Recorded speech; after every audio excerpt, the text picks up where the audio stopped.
جن لوگوں نے ماہ رجب کا پورا مہینہ سستی میں غفلت میں گزار دیا ہے اور کچھ بھی حاصل نہیں کر سکے، ان کے پاس ابھی آخری موقع موجود ہے۔ آج 29 رجب ہے اور جمعہ کی رات ہے، آخری رات ہے۔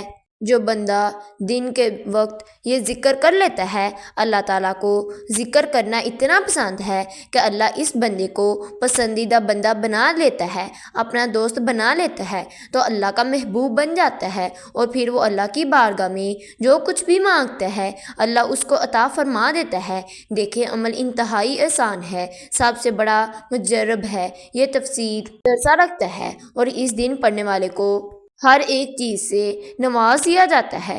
دوستو، ماہ رجب ختم ہونے والا ہے، یہ آخری گھڑیاں ہیں، آخری قبولیت کی راتیں ہیں، آخری دن ہے۔ آپ نے اس عمل کو لازمی کر لینا ہے اور اللہ پاک کی رحمت سے مالا مال ہونا ہے۔ آپ نے اللہ پاک سے اپنی تمام دعاؤں کو، تمام حاجات کو پورا فرمانا ہے۔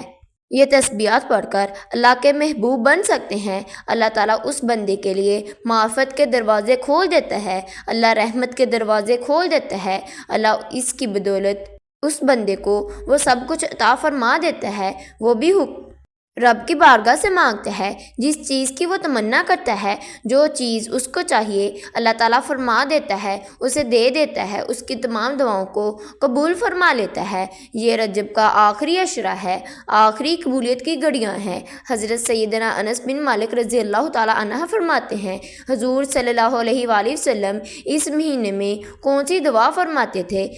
وہ دعا بھی میں آپ کو بتا دوں گی۔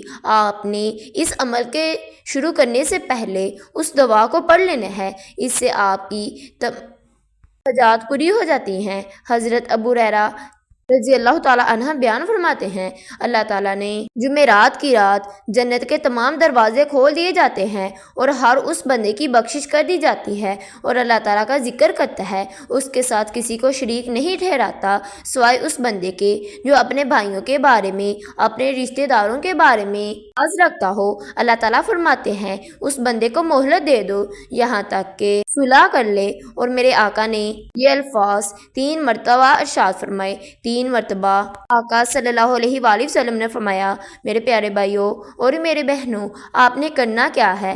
آپ نے باوضو ہو کر مصلی پر بیٹھ جانا ہے، اور آپ نے سب سے پہلے نبی کریم صلی اللہ علیہ وآلہ وسلم کی ذات اقدس پر درود پاک پڑھ لینا ہے۔ پھر آپ نے اپنے مقصد کی نیت کر لینی ہے۔ آپ کا جو بھی مقصد ہوگا، جو بھی حاجت ہوگی، اس کی نیت کر لیں۔ ہر انسان کا مقصد الگ ہے، ہر انسان کی خواہشات الگ ہے۔ اگر آپ من پسند نوکری کرنا چاہتے ہیں، اس کی نیت کر لیں۔ اگر آپ مقروض ہیں، قرض سے نجات چاہتے ہیں، اس کی نیت کر لیں۔ اگر آپ بے اولاد ہیں، نورینہ اولاد چاہتے ہیں، اس کی نیت کر لیں۔ نیت کرنے کے بعد آپ نے 1 مرتبہ اعوذ باللہ من الشیطان الرجیم بسم اللہ الرحمن الرحیم پڑھ کر وظیفے کا آغاز کرنا ہے۔ توضو اور تسمیہ پڑھنے سے خیر اور برکت ہوتی ہے۔ آپ نے پھر سب سے پہلے نمبر پر وہ دعا پڑھنی ہے جو آپ صلی اللہ علیہ وآلہ وسلم نے 3 مرتبہ پڑھی تھی، اللہم بارک لنا رجبم و شعبان و بلغ لنا رمضان۔ آپ صلی اللہ علیہ وآلہ وسلم نے اس دعا کو 3 مرتبہ پڑھا تھا، اللہم بارک لنا فی رجبم و شعبان و بلغ لنا رمضان۔ آپ نے اس دعا کو عمل کے شروع میں 3 مرتبہ پڑھ لینا ہے۔ پھر آپ نے اور تسبیح کون سی کرنی ہے؟ سب سے پہلے نمبر پر آپ نے تیسرے کلمے کو پڑھنا ہے۔ آپ نے سبحان اللہ والحمد للہ ولا الہ الا اللہ واللہ اکبر کو پڑھنا ہے۔ آپ نے بس اتنی سی پڑھنی ہے۔ حضرت سیدنا ابو ہریرہ رضی اللہ تعالیٰ عنہ بیان کرتے ہیں، رسول صلی اللہ علیہ وآلہ وسلم نے فرمایا، سبحان اللہ جس نے پڑھا ایک دن میں 100 مرتبہ، اس کے تمام گناہ مٹا دیے جاتے ہیں، اگرچہ اس کے گناہ سمندر کی جا کے برابر بھی ہو۔ آپ نے سبحان اللہ پڑھ کر اللہ پاک سے اپنے تمام گناہوں کی معافی مانگ لینی ہے۔ آپ نے اس تسبیح کو کیسے اور کتنی دفعہ پڑھنا ہے؟ سبحان اللہ والحمد للہ ولا الہ الا اللہ واللہ اکبر۔ آپ نے یہاں تک اس تسبیح کو پڑھنا ہے۔ یہ تسبیحات فاطمہ بھی ہے جو آپ صلی اللہ علیہ وآلہ وسلم نے حضرت فاطمہ کو بتائی تھی۔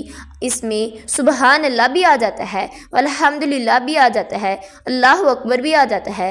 آپ نے سبحان اللہ والحمدللہ ولا الہ الا اللہ واللہ اکبر کو پڑھ کر اللہ پاک سے اپنے گناہوں کی معافی مانگ لینی ہے، اللہ پاک سے اپنے تمام دعاؤں کو، تمام حاجات کو پورا فرمانا ہے۔ آپ نے سبحان اللہ والحمدللہ ولا الہ الا اللہ واللہ اکبر کو کیسے اور کتنی بار پڑھنا ہے؟ سبحان اللہ والحمدللہ ولا الہ الا اللہ واللہ اکبر ایک بار ہو گیا، سبحان اللہ والحمدللہ ولا الہ الا اللہ واللہ اکبر دو بار ہو گیا، سبحان اللہ والحمدللہ ولا الہ الا اللہ واللہ اکبر تین بار ہو گیا۔ اسی طرح سے آپ نے سبحان اللہ والحمدللہ ولا الہ الا اللہ واللہ اکبر کو 100 مرتبہ پڑھنا ہے۔ 100 مرتبہ پڑھ کر آپ نے اللہ پاک سے اپنی تمام دعاؤں کو، تمام حاجات کو پورا فرمانا ہے۔ تسبیح کے پڑھنے کے آپ کو 5 بڑی اللہ کی نعمتیں نصیب ہوں گی۔ ان میں سے ایک نعمت تو یہ ملے گی، اللہ تعالیٰ آپ کے والدین کی، آپ کے گھر والوں کی، تمام گھر والوں کی بخشش فرما دے گا، جس کے لیے آپ دعا کریں گے۔ جو لوگ آپ کے گھر میں رہنے والے ہیں، آپ کے خاندان کے لوگ ہیں، اللہ تعالیٰ سب کو بخشش فرما دیتا ہے۔ دوسرا، اللہ اس بندے کو عمر بھر یعنی جتنی اس کی زندگی ہے، اللہ اس کو کبھی کسی کا محتاج نہیں ہونے دیتا۔ یہ کتنا بڑا انعام ہے، یہ کتنا بڑا اللہ کا احسان ہے، کتنا بڑا اللہ کا کرم ہے، یہ کس قدر اللہ تعالیٰ کا فضل ہے اور اس کی رحمت ہے۔ اس لیے دوستو، اب آپ نے اس تسبیح کو 100 مرتبہ پڑھنا ہے۔ آپ نے سبحان اللہ والحمدللہ ولا الہ الا اللہ واللہ اکبر کو 100 مرتبہ پڑھنے کے بعد دوسرے نمبر پر آپ نے جو تسبیح پڑھنی ہے، اس سے آپ کے منہ سے ہر نکلی دعا قبول ہو جائے گی، ہر حاجت پوری ہو جائے گی۔ وہ کلمات کون سے ہیں؟ ربی اغفر وارحم انت خیر الراحمین۔ آپ نے اس دعا کو پڑھنا ہے، اس تسبیح کو پڑھنا ہے، ربی اغفر وارحم انت خیر الراحمین۔ آپ نے اس دعا کو کتنی دفعہ پڑھنا ہے؟ ربی اغفر وارحم انت خیر الراحمین ایک بار ہو گیا، ربی اغفر وارحم انت خیر الراحمین دو بار ہو گیا، ربی اغفر وارحم انت خیر الراحمین 3 بار ہو گیا۔ اسی طرح سے آپ نے اس دعا کو بھی 100 مرتبہ پڑھنا ہے۔ 100 مرتبہ آپ نے اس دعا کو پڑھنا ہے۔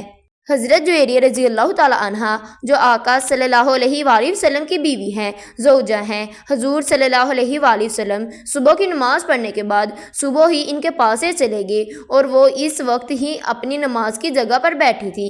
پھر ایک دن چڑھے تشریف لائے اور وہ وہیں بیٹھی تھی۔ آپ صلی اللہ علیہ وآلہ وسلم نے فرمایا، جس وقت سے میں تمہیں چھوڑ کر گیا تم اس جگہ پر بیٹھی ہو؟ حضرت جویریہ رضی اللہ تعالیٰ عنہ نے عرض کیا، جی۔ اور نبی پاک صلی اللہ علیہ وآلہ وسلم نے فرمایا، میں تمہارے بعد یعنی تم سے جدا ہونے کے بعد 4 ایسے کلمات 3 بار کہیں کہ جو کچھ تم نے صبح سے اب تک پڑھا ہے، اگر اس کا ان کلمات کے ساتھ وزن کرو تو ان کلمات کا وزن زیادہ ہوگا۔ وہ کلمات جو ہم نے پڑھنے ہیں، ربی اغفر وارحم انت خیر الراحمین کو آپ نے پڑھنا ہے۔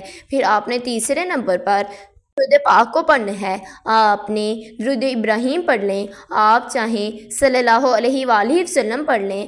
آپ نے درود ابراہیم کی ایک تسبیح کرنی ہے۔ آپ نے 100 مرتبہ درود ابراہیم کو پڑھنا ہے۔ 100 مرتبہ درود ابراہیم کو پڑھنے کے بعد پھر آپ نے آخر پر اللہ الصمد کو پڑھنا ہے۔ اللہ الصمد کو پڑھ کر رب کی بے نیازی کو بیان کرنا ہے، رب کی بڑائی کو بیان کرنا ہے۔ آپ نے اللہ الصمد کو کیسے اور کتنی بار پڑھنا ہے؟ اللہ الصمد کو آپ نے 11 بار پڑھنا ہے۔ پھر آپ نے آخر پر درود پاک پڑھ کر اللہ پاک سے اپنی تمام دعاؤں کو، تمام حاجات کو پورا فرمانا ہے۔ اگر آپ نے میرے چینل کو سبسکرائب نہیں کیا، میرے چینل کو سبسکرائب کر دیں۔ اللہ حافظ۔